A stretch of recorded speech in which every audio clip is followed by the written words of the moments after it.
우리 주님 이 땅에 오셔서 하나님 나라 선포하셨습니다. 나 예수로 인하여 이 땅에 하나님 나라가 임하였다 하셨습니다. 하나님 나라는 하나님의 통치, 하나님의 다스림을 말합니다. 로마 제국의 압제와 착취 가운데 있었던 유대인들은 예수님의 하나님 나라 선포를 듣고 기대했습니다. 이제 곧 하나님께서 로마 제국으로부터 자신들을 해방시키시고 자신들을 부유하고 강성한 나라로 세우셔서 나라들로부터 높임 받으리라 생각했습니다. 개인적으로는 예수님과의 만남으로 인해 육체의 질병이 낫고 줄인 배가 채워지고 또 마른 목이, 이 가란 목이 해결되리라 생각했습니다. 그런데 예수님이 이 땅에 오셨음에도 불구하고 인생의 여러 질고는 여전하고 목은 가라고 배는 줄입니다. 로마의 압제와 착취로부터 해방은 요원합니다. 그리고 하나님 나라를 선포하시던 예수님은 십자가에서 죽임당하셨습니다. 이 땅을 사는 우리도 유대인들과 같은 의아함을 가질 수가 있습니다. 예수님을 믿음으로 우리 가운데 하나님 나라 임하였습니다. 하나님께서 우리를 다스리시고 인도하시기에 우리 안에 기쁨과 생명이 충만해야 합니다. 그런데 우리의 환경과 상황은 바뀌지 않습니다. 날마다 하나님 주신 생명으로 충만해야 하는데 우리 육체는 날이 갈수록 연약해집니다. 살면서 한 고비를 넘겼다고 생각했는데 조금 있으면 또 다른 고비가 찾아옵니다. 가정도 마찬가지입니다. 하나님과 동행하는 세월이 깊어진 만큼 우리 온 가족들이 하나님을 더욱 알고 기뻐해야 하는데 온 가족들이 함께 하나님을 예배하고 찬양했던 일이 먼 과거의 일이 되었습니다. 한국 사회는 날이 갈수록 삭막해집니다. 이제는 이웃사촌이라는 말을 사용하기 어려운 시대가 된 것 같습니다. 한국 교회는 어떠합니까? 수년 전에 한국 기독교 이단 상담소 협회에서 발표한 자료에 의하면 한국 교회의 이단이 200만 명 정도 된다고 합니다. 지난 오후에 원로목 선생님이 가끔 이러시던데 별로 놀라시지 않으시네요. 물론 이 수치는 이단에 대한 경각심을 일으키기 위해 최대한으로 잡은 수치인 것 같습니다. 25년도 이 기독교 인구는 이단을 포함해서 대략 800만 명 초반대로 추정됩니다. 기독교 인구가 800만 명이에요. 그 중에 200만 명이 이단이라고 하면 우리 주변에 교회에 다닌다는 사람들 중에 20에서 25%가 이단입니다. 5명 중에 1명이, 4명 중에 1명이 이단이라는 거예요. 이렇게 이단은 부흥한 방면에 한국 교회는 쇠퇴했다고 할 수 있습니다. 하나님 나라가 임하였는데 우리 자신도, 우리 가정도, 우리 나라도, 우리 교회도 아무런 변화가 없는 것 같고 오히려 문제와 어려움 가운데 있는 것 같기에 우리는 낙심하게 됩니다. 오늘 우리 주님께서 낙심한 유대인들에게 그리고 낙심한 우리들에게 비유를 통해 하나님 나라를 알려주십니다. 이 말씀을 통해 우리 모두가 하나님 나라를 바르게 붙들고 소망하며 하나님 나라 백성답게 살아갔으면 합니다. 우리 주님께서는 하나님 나라를 알려주시기 위해 비유로 말씀하셨습니다. 비유라는 것은 이해하기 힘든 개념을 듣는 이들에게 익숙한 소재를 사용해서 쉽게 설명하는 방식입니다. 예수님 당시에 많은 사람들은 농사를 지었고요, 또 빵을 주식으로 먹었습니다. 그러기에 예수님께서는 하나님 나라를 씨 뿌리는 자의 비유, 또 스스로 자라는 씨의 비유, 그리고 겨자씨 비유, 누룩의 비유 등으로 설명하셨습니다. 농사일을 해보거나 또는 빵을 구워본 평범한 남녀들은 듣고자 하면 예수님의 가르침을 듣고 깨달을 수 있었습니다. 특별한 교육을 받거나 또는 남들과는 다른 이해력을 가져야만 예수님의 가르침을 깨닫는 것이 아닙니다. 듣고자 하는 모든 이에게 열려있는 것이 하나님의 나라입니다. 예수님은 하나님의 나라를 우리에게 알려주시기 위해 스스로 자라나는 씨의 비유를 하십니다. 하나님 나라는 사람이 씨를 땅에 뿌림과 같은데 씨가 스스로 싹을 틔우고 자라서 이삭을 맺고 후에 그 이삭을 꽉 채운 알곡이 됩니다. 이제 추수할 때가 되어 열매를 거두게 되죠. 이 비유의 핵심이 무엇일까요? 예수님께서 이 비유를 통해 우리에게 알려주고자 하는 교훈이 무엇일까요? 씨를 뿌리고 때가 되어 열매를 거두게 되는데 이 모든 일을 하나님께서 하신다는 것입니다. 하나님 나라는, 하나님의 일은 하나님께서 주체되시고 하나님께서 주어 되셔서 하나님이 행하십니다. 일반적으로 농사 일에 농부가 하는 일이 있습니다. 어떤 일들을 할까요? 제가 농사를 지어 봤으면 좀 더 생생하게 할 건데요, 농사를 지어 본 적이 없습니다. 그럼 어떻게 할까요? 챗GPT에게 물어봤습니다.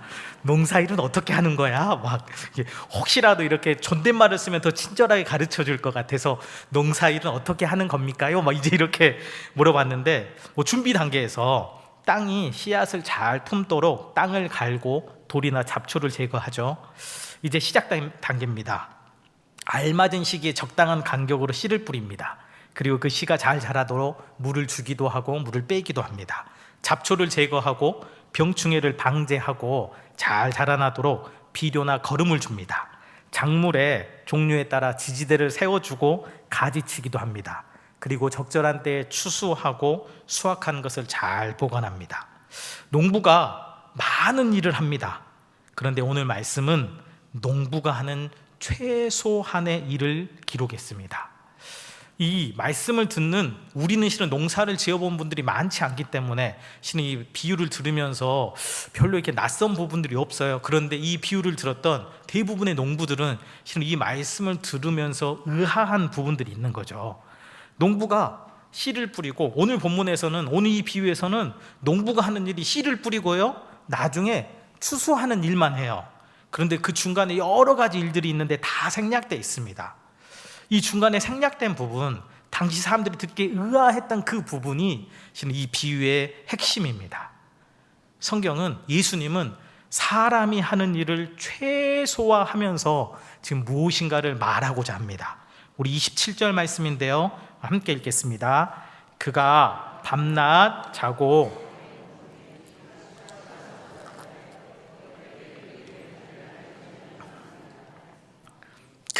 농부가 밤낮 자고 깨고 하는 중, 무슨 말일까요? 농부가 하는 게 없다는 거예요. 농부가 그저 하는 일은 지금 씨 뿌린 후에 밤이 되니 자고 아침이 되니 일어나는 그 일을 했다는 거죠. 그리고 씨가 나서 자라는데 어찌 그리 되는지 농부는 아는 것이 없습니다. 한 것도 없고요, 아는 것도 없는데 씨는 자라고 결실 맺습니다. 농부가 한 것이 없다. 무슨 말이죠? 하나님이 하셨다는 것입니다. 우리 28절 말씀인데요, 28절 말씀도 함께 읽어보겠습니다. 땅이 스스로 열매를 맺되 처음에는 싹이요 다음에는 이삭이요 그 다음에는 이삭의 충실한 곡식이라. 땅이 스스로 열매를 맺었다고 하고 있습니다. 마찬가지로 농부가 하는 일은 최소화 또는 전무하다고 합니다. 전부 땅이 했다고 해요. 이 말은 하나님이 세우신 창조 질서 가운데, 하나님의 섭리 가운데 땅이 했다, 결국 하나님이 했다는 것입니다. 예수님은 이 비유를 통해서 하나님 나라는 하나님이 주권적으로 행하신다, 하나님이 주어이시고 주체이심을 밝혀주십니다. 하나님께서 자신의 나라를 다스리십니다. 하나님께서 자신의 백성을 보호하시고 돌보시고 책임지십니다. 이것이 하나님 나라입니다. 예수님이 이 땅 오셔서 하나님 나라를 시작하셨습니다. 그런데 원래 이 땅은 하나님의 나라, 하나님의 소유된 땅이었습니다. 하나님의 임재가 있고 하나님의 다스림이 있고 하나님과 인생 가운데 충만한 생명의 나눔과 교제가 있었습니다. 그런데 인간이 타락하여 죄를 범함으로 하나님 없는 세상, 하나님 없는 땅을 만들었습니다. 하나님 없이 내가 주인 되는 삶을 살았던 거죠. 그런데 예수님 오셔서 다시 이 땅 가운데 하나님의 임재, 하나님 나라를 회복하십니다. 예수 믿는 우리 인생 가운데 하나님 나라가 임하였습니다. 이제 우리는 내가 주인 되는 삶이 아니라 하나님께서 주인 되어 이 땅 살고 있습니다. 그런데 우리 어떻게 살고 있습니까? 머리로는 알고 있습니다. 하나님께서 나의 주, 나의 하나님이다. 이 나의 주라는 표현은 그냥 하나님을 높이는 표현이 아니에요. 주인님이란 뜻입니다. 그런데 쉽지 않아요. 하나님께서 나의 주인님이십니다. 이렇게 고백하는 삶이 참으로 쉽지 않습니다.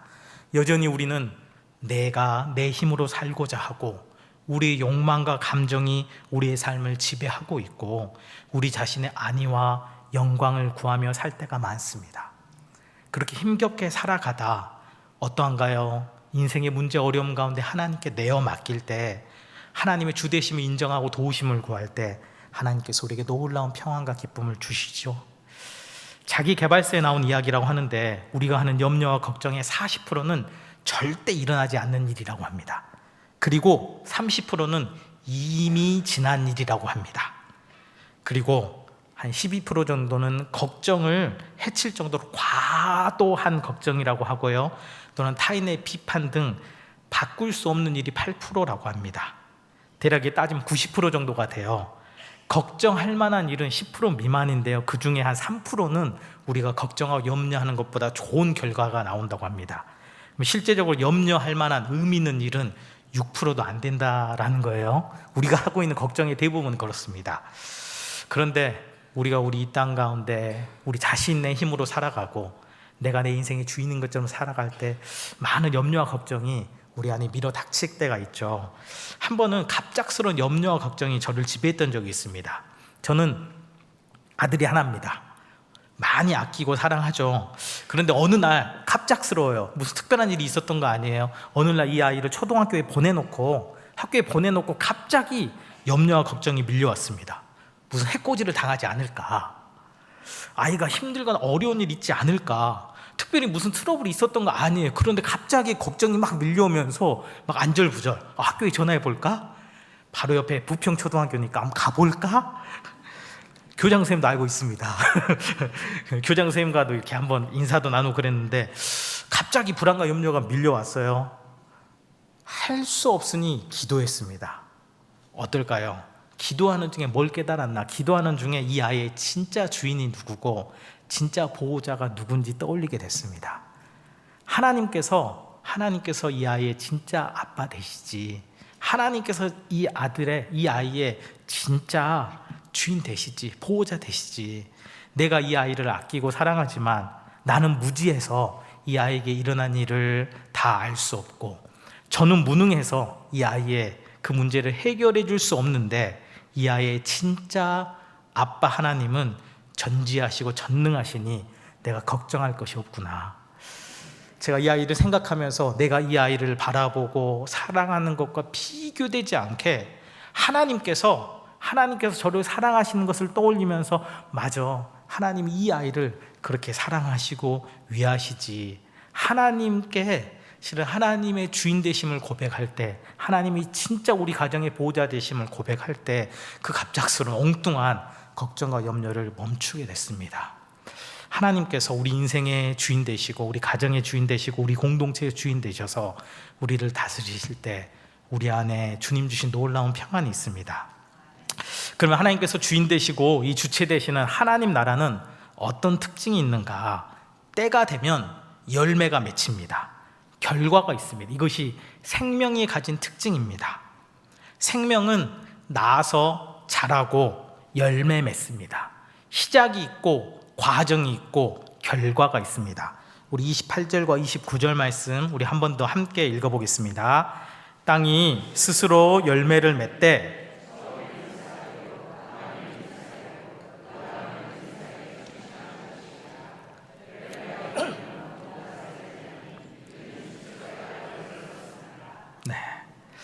싹이 나고 이삭을 맺고 알곡이 됩니다. 우리는 그 과정을 다 알지 못하지만 분명 하나님께서 그 과정 가운데 살아계시고 일하시고 뜻을 세우시고 이루십니다. 씨앗이 심겼는데 때가 되면 반드시 열매를 거두게 되죠. 어떤 열매입니까? 우리 자신에게 적용하면 때가 되면 우리 자신에게 변화가 있습니다. 우리에게 누군가가 말씀을 심겨주죠. 한번 아주 이전을 떠올려 보기도 하고요. 우리가 매 주일마다 드리는 그 예배 떠올려 봐요. 말씀의 씨앗이 우리 가운데 심깁니다. 또 우리 위해 누군가 기도합니다. 기도의 씨앗이 우리 가운데 심깁니다. 그리고 누군가 우리를 위해서 섬겨주는 이가 있죠. 섬김의 씨앗이 심깁니다. 그러면 하나님께서 그 말씀과 기도와 섬김 가운데 역사하셔서 우리를 변화시켜 주십니다. 예수를 믿는데도 우리는 여전히 죄 가운데 살아갑니다. 반복적인 죄로 낙심합니다. 그런데 우리의 결국은 어떠합니까? 우리는 거룩하신 하나님 앞에 서게 됩니다. 하나님께서 우리를, 거룩하신 하나님 앞에 서게 된다는 것은 하나님께서 우리를 점도 흠도 티도 없이 순전하게 빚어 가시기에 우리는 그 거룩하신 하나님과 친밀한 교제, 거리낌 없는 교제를 나누는 존재가 됩니다. 이 땅 살면서도 어떤가요? 아직 온전하지는 못하지만 이 땅에서도 우리는 믿음으로 하나님의 보좌 앞에 나아가 뻔뻔하게 우리의 마음과 상황을 아뢰고 있습니다. 우리 안에 임한 하나님 나라, 우리 안에 누군가가 심겨진 말씀의 씨앗, 기도의 씨앗, 섬김의 그 씨앗은 때가 되면 우리로 거룩하여지는 열매를 맺게 합니다. 또한 때가 되면 우리의 가족과 동료와 이웃의 변화가 있습니다. 우리가 말씀의 씨앗을 뿌리고 기도의 씨앗을 뿌리고 수고의 씨앗을 뿌릴 때 분명 한 영혼이, 우리가 그렇게 간절히 기도하는 그 영혼이 변화됩니다. 우리 주님께서 약속하십니다. 26절을 보면 사람이, 하나님 나라는 사람이 씨를 땅에 뿌림과 같으니, 씨를 땅에 뿌렸어요. 그 결과가 무엇입니까? 29절, 열매가 익으면 곧 낫을 대나니 이는 추수 때가 이르렀음이라. 열매가 있는 추수 때가 있다고 분명히 성경이 말합니다. 하나님은 우리가 입술과 삶으로 전한 그 복음의 씨앗을 통해 역사하십니다. 하나님은 우리가 무릎과 눈물로 뿌린 기도의 씨앗을 통해 역사하십니다. 하나님은 우리가 우리 자신의 권리를 포기하며 섬기고 헌신했던 그 수고의 씨앗을 통해 역사하십니다. 이렇게 우리의 가정과 직장과 이웃을 변화시킬 뿐만 아니라 때가 되면 공동체의 변화도 있습니다. 교회는 주님의 피값으로 사신 주님의 교회입니다. 현재 한국교회의 연약과 한계가 이전보다 선명하게 보이는 부분이 있습니다. 한국교회의 성도 수가 현저히 줄어들었습니다. 믿지 않은 수많은 사람들의 손가락질과 비방이 있습니다. 그런데 그 연약과 한계를 압도하는 하나님과 그분의 말씀과 하나님의 빛됨이 다스리는 곳이 주님의 교회입니다. 하나님은 교회에 바른 말씀의 씨앗을 뿌리셔서 싹이 나고 이삭이 맺히고 알곡으로 채우실 것입니다. 우리가 말씀을 붙들고 지역사회와 한국사회 위에 기도하고 힘써 섬길 때 분명 우리 교회는, 한국교회는 이 땅의 빛과 소금이 됩니다. 하나님 나라는 분명 열매가 맺힙니다. 이를 위해 성도인 우리는 씨를 뿌려야 합니다. 복음의 씨, 기도의 씨, 수고의 씨, 그리고 하나님께서 반드시 때가 되면 열매를 맺히신다 말씀하시니 믿음으로 기다려야 합니다. 말씀을 붙들고 기다려야 합니다. 때가 되면 반드시 우리의 삶과 우리 가정과 이웃과 그리고 우리 사회에 열매를 맺게 되는데 어느 정도의 열매를 맺게 됩니까? 그것을 보여주는 것이 겨자씨 비유입니다. 예수님은 겨자씨 비유를 통해서 하나님 나라의 역동성에 대해 알려주십니다. 하나님 나라는 상상 이상의 결과를 맺습니다. 그러기에 우리는 하나님 나라를 소망해야 합니다. 우리 30절에서 32절 말씀인데요, 우리 세 구절이지만 한 목소리로 함께 읽겠습니다. 또 이르시되 우리가 하나님의 나라를 어떻게 비교하며 또 무슨 비유로 나타낼까?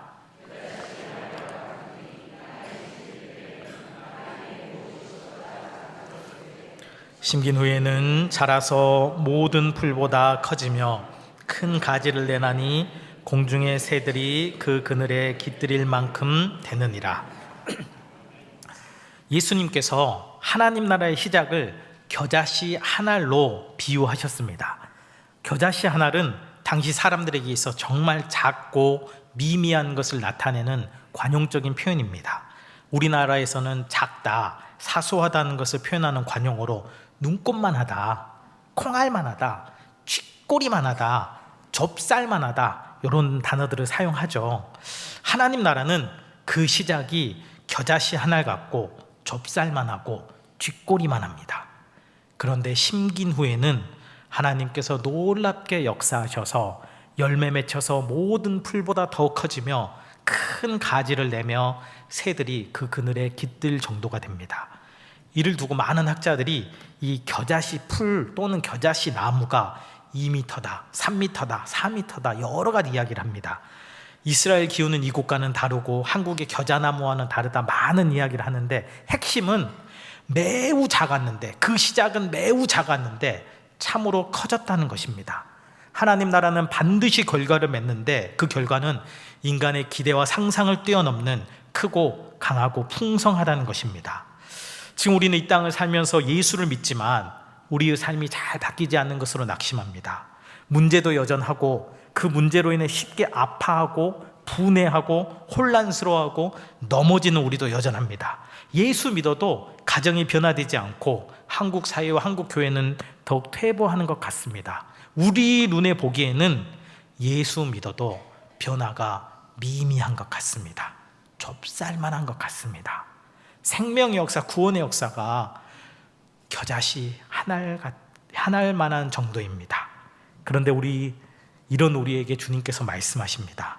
하나님 나라의 시작은 겨자씨 한 알처럼 미약해 보이지만, 좁쌀 한 알처럼 별것 없어 보이지만 쥐꼬리만큼도 우리 인생 가운데, 우리의 가정 가운데 도움이 안 되는 것 같지만 아니다. 하나님 분명 살아계시고 하나님 생명이시고 능력이시기에 하나님의 그 과정을 거쳐서 반드시 자라고 성장하고 성숙해져서 그 모든 것을 압도하는 나라가 된다, 실체가 된다, 능력이 된다 말씀하십니다. 이것이 실제로 이 땅 가운데 일어났습니다. 예수님 이 땅에 오셨죠. 겨자씨 한 알로 오셨습니다. 참으로 작고 미미하고 보잘것없고 볼품없는 모습으로 오셨습니다. 어떻게 오셨습니까? 베들레헴 그 구유에 재물도 없고 군대도 없고 시종 드는 사람도 없고 어떤 권력도 없이 아주 연약한 아기로 이 세상에 오셨습니다. 예수님께서 자신의 사도로 삼으신 이들은 어떤 사람들입니까? 가난하고 배우지 못한 사람들, 유대인들에게 배척당했던 사람들이었습니다. 어부, 세리, 그 밖에 비슷한 직업을 가진 사람들이었습니다. 이들이 믿었던 예수님께서 마지막에 당한 일은 무엇입니까? 거의 모든 제자에게 버림받고 한 제자로부터 배반당하셨습니다. 악한 범죄자처럼 두 강도 사이에서 십자가에 달려 죽임당하셨습니다. 이런 예수에 대한 선포는 유대인들에게는 거리낌이고 헬라인들에게는 어리석은 것이었습니다. 사람들이 보기에 교회의 시작은 경멸할 만하고 하찮고 무력하고 사소한 것이었습니다. 그런데 이 겨자씨 한 알 같은 복음이 사도행전을 보면 사람들의 심령 가운데 심겨졌을 때 3,000명의 5,000명의 회심의 역사가 일어납니다. 반세기가 되지 않아서 로마 제국 전역에 이 복음이 선포되고 교회가 세워집니다. 그리고 300년이 지난 다음에는 로마 제국을 대표하는 종교가 되었습니다. 그 시장은 참으로 작고 미미했는데 하나님 나라는 반드시 자라고 확장됩니다. 우리 계산교는 어떠합니까? 72년 전 이 여름에 한 초가집 마당에서 남자 성도 4명, 여자 성도 5명, 아이 7명, 총 16명이 예배를 드리면서 계산교회가 시작되었습니다. 하나님께서 낳아서 자라게 하시고 밤낮 자고 깨고 하는 중에 이렇게 교회를 세우시고 성장시키시고 온전하게 하셨습니다. 큰 가지를 내게 하시고 지역사회를 돕고 다른 여러 교회를 섬기고 열방을 섬기도록 세워주셨습니다. 하나님 나라는 그 시작은 작지만 참으로 창대해집니다. 우리 안에 심겨진 씨앗, 우리 가정에 심겨진 그 씨앗, 우리 이웃에 심겨진 그 씨앗, 우리 교회에 심겨진 씨앗은 반드시 열매를 맺고 놀랍고도 크게 강성해집니다. 그런 하나님 나라 가운데 무슨 일이 벌어집니까? 우리 마지막으로 32절 말씀 한 번 더 읽어보겠습니다. 섬긴 후에는 자라서 모든 풀보다 커지며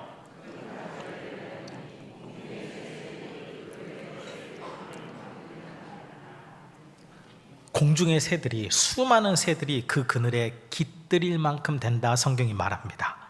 하나님 나라는 크고 강대해져서 무엇을 합니까? 수많은 새들을, 수많은 사람들과 영혼들을 품게 됩니다. 먼저는 하나님 백성인 우리가 그 그늘에 깃들이겠죠. 그늘에 깃든다는 것은 그늘에 머물다, 그늘에 거주한다는 뜻입니다. 전능자의 그늘, 하나님의 그 그늘 아래 머물면서 쉼을 누리고 회복을 누리고 생명을 누립니다. 요한계시록 22장을 보면 하나님 나라에 대한 그림이 나옵니다. 하나님의 보호자로부터 생명수의 강이 흐릅니다. 하나님의 보호자, 하나님의 다스리심으로부터 이 생명의 역사가 이루어진단 말입니다.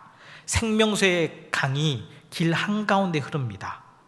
예수님의 초청에 응하는 사람은 누구든지 그 생명수의 강에서 마음껏 생명수를 들이킬 수 있겠죠. 그리고 그 생명수의 강 좌우에 생명나무가 있고요. 그 나무에 12가지 열매가 달마다, 그러니까 12가지 열매가 달마다란 말은 뭐 1월 달에는 1월 열매, 2월 달에 2월 열매가 아니라 이 한 나무에 1월이든 2월이든 3월이든 12가지 열매가, 그러니까 매달 매일 풍성하게 새롭게 열린다는 그런 말입니다. 이것이 우리가 하나님 나라 안에 머물 때 우리 인생 가운데 일어나는 일입니다. 우리가 먼저 이 하나님의 그늘 아래, 하나님의 나무, 하나님 나라 안에서 이 귀한 열매들을 맛보며 살아야 되겠죠. 그 나무에 생명의 열매가 맺혀 있는데 주님은 우리로 그 열매를 따먹기를 원하십니다. 먼저는 우리로 진리와 생명을 열어주는 말씀의 열매를 따먹기를 원하십니다. 또한 우리로 생명 앞으로 나아가는 기도의 열매를 따먹기를 원하십니다. 또한 우리로 다른 영혼을 섬기며 생명을 맺게 하는 수고의 열매를, 섬김의 열매를 먹기를 원하십니다. 이렇게 먼저 주님의 생명과 그 복랑들을 먼저 누리고 이제는 우리가 누군가가 깃들일 수 있는 그 그늘이 되기를 원하십니다. 우리 자신이 먼저 그런 그늘이 되고, 또한 우리 가정이 그런 그늘이 되고, 우리 직장과 사업장이 그런 하나님의 그늘이 되고, 또한 우리 공동체가 그런 그늘 되기를 하나님 원하십니다. 주님께서 말씀하시고 약속하십니다. 하나님 나라는 겨자씨 한 알과 같다. 그 시작은 작고 미미하고 보잘것없다. 그러나 계속해서 말씀의 씨앗이 심기고 기도의 씨앗이 심기고 헌신과 수고의 씨앗이 심겨질 때, 그리고 우리가 예수 그리스도라는 그 나무 안에 거하고 그 나무를 붙들고 그 나무로부터 양분과 에너지를 충분히 공급받으면 때가 되면 싹이 나고 가지를 내고 이삭이 맺히며 열매가 연글게 됩니다.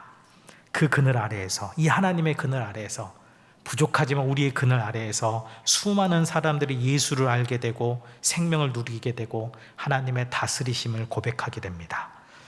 이 땅 살면서 예수 믿지만 반복적인 죄 가운데, 우리 자신의 연약함 가운데, 또한 문제 가운데 살고 있는 우리 자신으로 인해서 낙심하지 마십시오. 우리의 환경과 상황의 변화가 눈에 보이지 않을 수 있습니다. 또한 한국교회의 연약과 한계로 인해 낙심하지 마십시오. 세상 나라는 거대한데 성도인 우리의 나약함과 미미함에 낙심하지 마십시오. 하나님 나라는 작고 보잘것없고 사소하고 미미하지만 반드시 열매를 거둘 때가 있습니다. 분명히 살아계신 하나님께서 우리 안에, 우리 가정 안에, 우리 공동체 안에, 한국 교회 안에 임하시고 동행하시고 역사하시기에 때가 되면 결과가 있습니다. 겨자씨 한 알 같은 하나님 나라가 크고 거대한 나라가 됩니다. 하나님의 말씀은 진리입니다. 참됩니다. 거짓이 없습니다. 반드시 이루어집니다. 그러하면 문제와 상황과 우리 자신에 함몰되지 않고 하나님과 그분의 입에서 나오는 말씀을 신뢰함으로 역동적인 하나님 나라에 대한 소망을 가지고 사시는 은혜가 넘치시기를 주님의 이름으로 축복합니다. 기도하겠습니다.